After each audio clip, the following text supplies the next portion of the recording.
Hey guys, today in this video we're going to discuss if clubs need sporting directors or not. There's obviously two arguments to the case. Some argue that it brings structure to a club.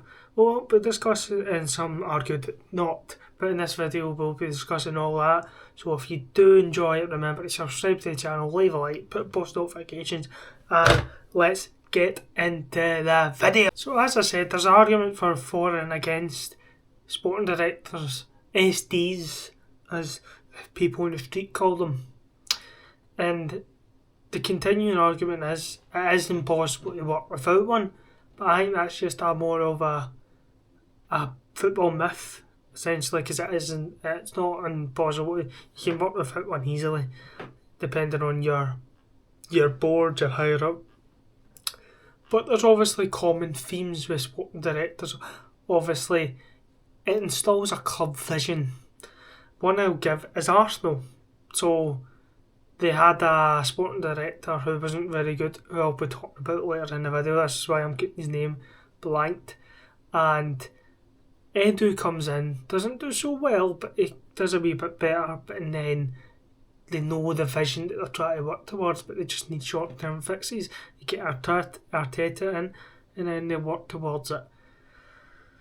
Arsenal are probably the best club to go off by this sporting director argument. There's so much interesting facts about it. Obviously, managers shouldn't. There is an argument. Obviously, managers shouldn't have control over recruitment. This is because they can go over panic buys. They can be like, I need him. They might. This is over exaggeration, but they might sign too many players who are on big wages to just so that their team can look cool.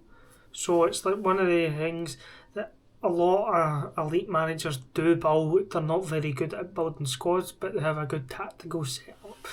But the problem is I think the big problem is with sporting directors, SDs, is it is literally your long-term project, because it is nice signing players, but then that damages the youth. You're like, what is your plans with youth?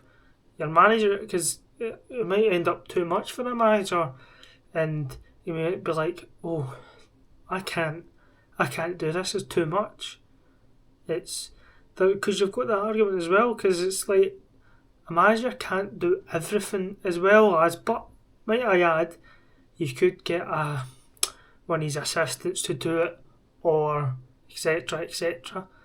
A lot of the thing with sporting directors is I could make an hour long video on sporting directors if you want, but the truth is statistically they do work, but it depends on everything around the club. Are they focused on the first team? Are they focused on the men's team, the women's team? Are they focused on the youth academy? That's the problem, because we've got so much diluted media who say they don't work or they don't, but it just depends on the club scenario. So I'll use an example as Rangers. They had Kevin Tellwell, and for some reason what happened was he said they believed in him and they just plough fancy words onto the fans and stuff like that, and they say this project, but his community engagement with the fans was non-existent, and Patrick Stewart was the same. It just felt like the same lingo was coming out of them. It's Paul Tyslade at Celtic was the exact same. I'm using Scottish examples because the current trends, and he brought in Nancy, and if I'm right, he was friends with Nancy. I can't remember that completely, but he signed so many.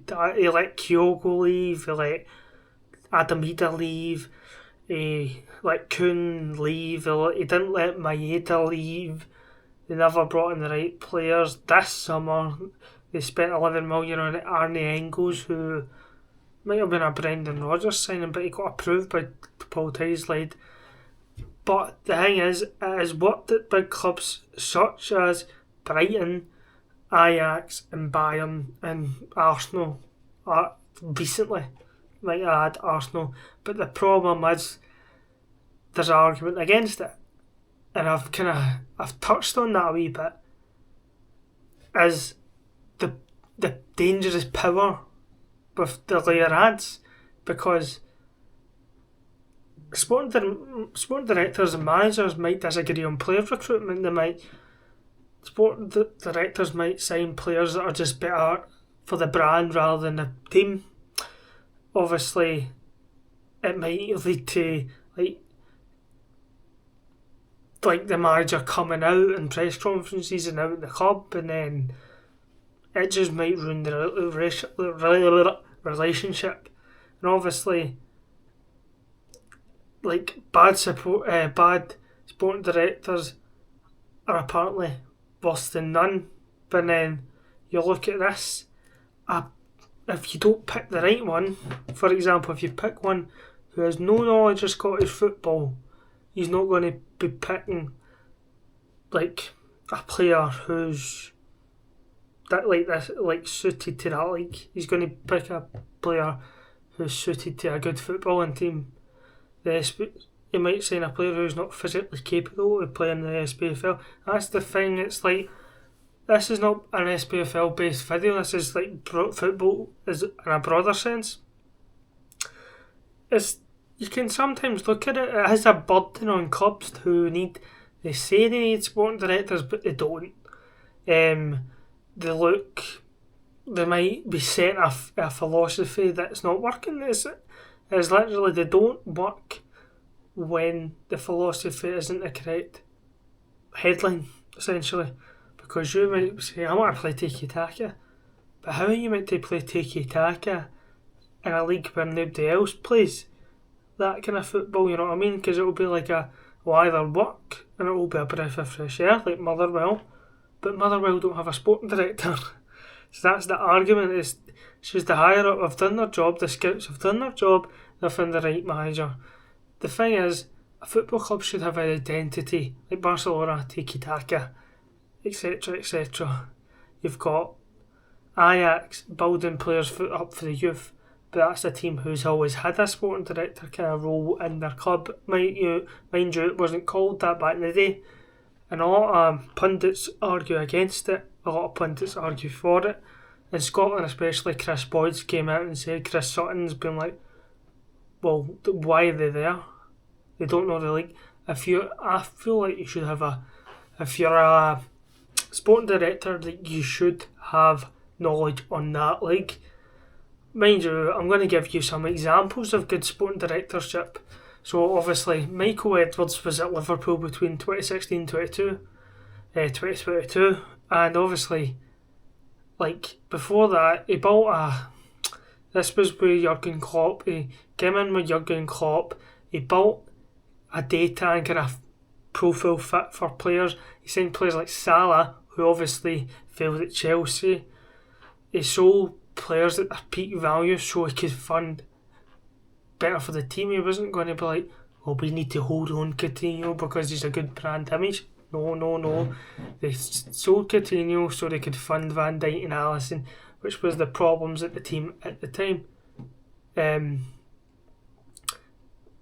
Klopp, basically what happened was Edwards would kind of filter targets to Klopp and then he would approve it. So there was no emotional kind of transfers, or there was no panic buys. It was all planned in advance. So it was all planned in the current situation of the team. And Edwards obviously, as I said, signed Salah, obviously Chelsea reject, Mane for Southampton, who was doing amazingly well. He was the start of that. Robertson, who was doing quite well at Hull, but took him to a different level. And obviously he's now the Scotland captain, and the result was success. There's been many other sporting directors, and one I would give is Dan Ashworth. What he's done at Brighton England and Newcastle, obviously, is what he's done is he's made a blueprint. So when all managers come in, they know what they're doing. They kind of have that sense of direction as a club, and like so when they lose managers like Potter or players like Caicedo and McAllister, they have a direct replacement to go on and do the exact same thing. And Tony Bloom, I think it was, it quoted Chelsea are just just there to buy their players, so they just do all the work for Chelsea, which is quite funny at the time. But one example is a bad sporting directors is Monchi at Arsenal. This one might shock a couple of years, but this was the name I was talking about earlier on. He had this is my point, it's like he had a poor understanding of the Premier League, signed technically good players, but they weren't suited to the league. Again, weak authority with Henry, which he signed literally, he was signing branding players because he signed Pepe, who was good at the time, and it failed. It completely dismantled Arsenal, like financially, and the key lesson was, if you're not getting the sporting director suited to your league, who knows your league, after that, Edu came in, stabled the ship, and then done what he had to do. So it's good in that sense. And that's pretty much this video. My summary is, sporting directors are only good when they have to be there. For example, in Scotland, like, if you need a sporting director that understands Scotland. Paul Tislade hardly done anything in football in his life, if not nothing, and Tellwell, he's done good. He's not done good in Scotland. He's hardly done good at Everton, and he doesn't know about Scottish football. So it's that kind of two contrasts, or two different sides of the argument, and you only need them when you need them. Like if you've had a club philosophy, you know what you're doing, they know the surroundings, it's only going to work then. But I don't think clubs need them, they just need a good structure all round, if you get what I'm trying to say. If you put your thoughts down below, because obviously this is a very touchy subject.